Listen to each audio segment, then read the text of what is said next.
One thing that all outboards have in common is that they all have what is called a telltale. The telltale is also referred to as the cooling water indicator, and what this does is it gives us a quick visual to see that everything is operating properly with the engine's cooling system. Being such a vital system of the engine, which we've covered in a previous video, of the adverse effects of what can happen to your engine if you have a problem with the cooling system, making this telltale water stream a pretty important part of your outboard. As with almost anything on the boat, there can be problems with this indicator port, or there could be problems with the cooling system.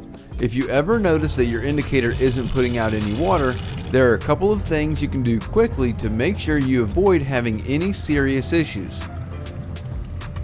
The first thing to do is make sure there isn't anything obstructing the lower unit water pickups. Sucking up a bag or getting grass stuck in the pickup will stop the water from flowing through the engine and coming out the telltale. Then you can also take a piece of leader, a wire, a pick, or a stick or something that you can stick up into the indicator to make sure there isn't anything blocking it.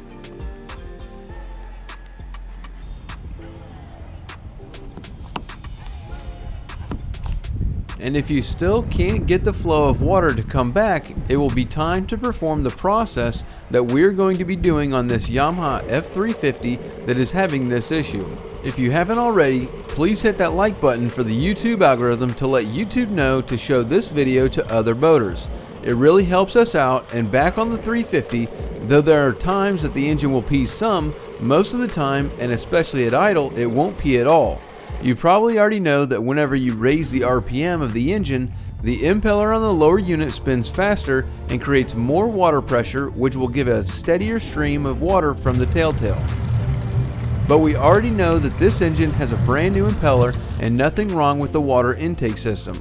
So we're going to have to backtrack from the telltale and disassemble, remove parts, and follow the hoses that come from the telltale that supply the water to your indicator.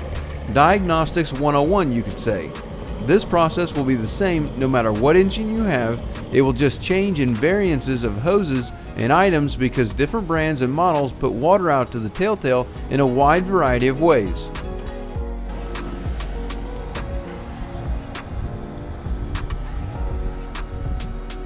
So the first thing that we have to do is reach in here and pull the hose off of the fitting for the discharge. Then we can get the hose out and make sure there isn't any kind of blockage in the hose. Since there isn't a blockage in the hose, we have to remove the manifold from the side of the engine so that we can follow the hose to check for blockages as we move up the hoses. Once we get the airbox off and follow the hose, we've got a T-fitting here. We'll follow the hose up to this item here, which is the rectifier regulator. What these do is take the AC voltage coming from the stator on the engine and it converts the electricity to DC voltage that is then regulated and used by all of the electrical components on the engine and in the boat. The DC voltage is then stored in the batteries on the boat, and because of the heat that can be generated by the electricity, this part is water cooled and is a common location for a blockage to occur in the system. After pulling the hoses off of the top and the bottom of the rectifier regulator, we notice that both hoses are dry, and so the blockage is going to be further up the line on this instance. Now we will just follow the hose from the top of the rectifier regulator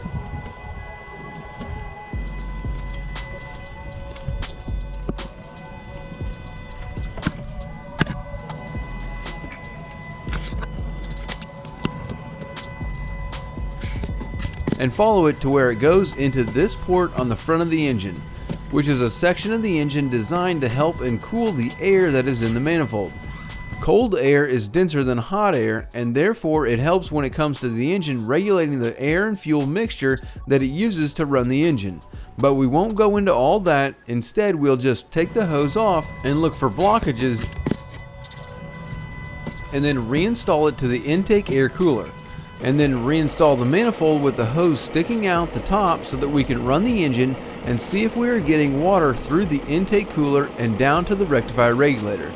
Because the hose was dry and there weren't any blockages at the air cooler, we are clearly not getting any cooling water to the rectifier regulator or the air cooler, and if ran for long enough like this, the rectifier regulator could burn up.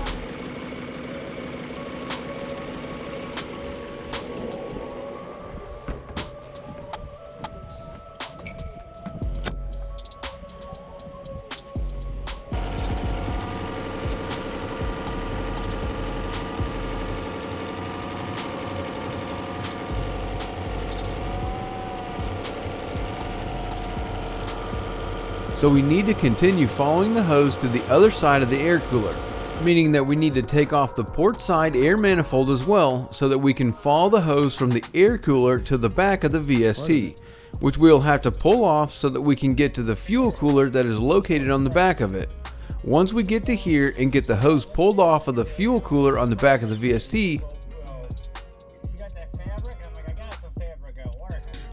we find our problem, being a serious blockage here on the fuel cooler. It looks like there's some kind of grass or wood pieces that have made their way into the cooling system and got all the way to the fuel cooler before blocking up the port here.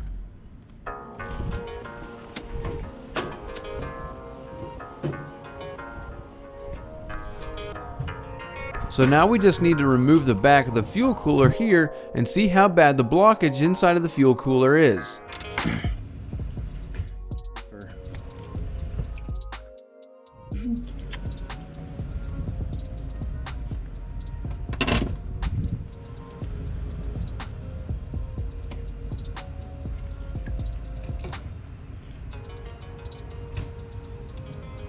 Once we get the back off, we can see that the cooler isn't really that terrible, but it does need to be cleaned up.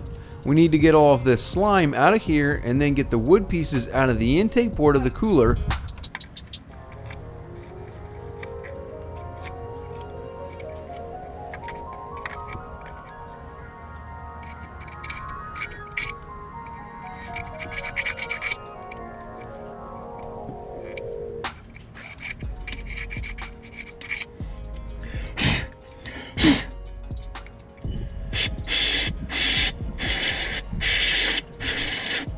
Once we have all that cleaned out, we can reinstall the back plate on the fuel cooler and put everything back together on the engine.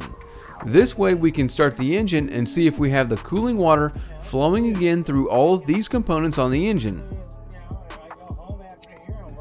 After we get the engine started, you can see that the water is flowing the way that it should again through the air cooler, as well as the bottom of the T-fitting where the pressure has come way up down here as well. Now we can put everything back together and see that the engine is flowing properly just like it should. If you haven't subscribed to the channel yet, hit that subscribe button and share our videos with other boaters so we can try and hit that 100,000 subscriber mark by the end of the year. Then let us know if you've ever lost your telltale indicator before and how you fixed it. Check out some of our other videos, visit us at bornagainboating.com, and we look forward to seeing you next week.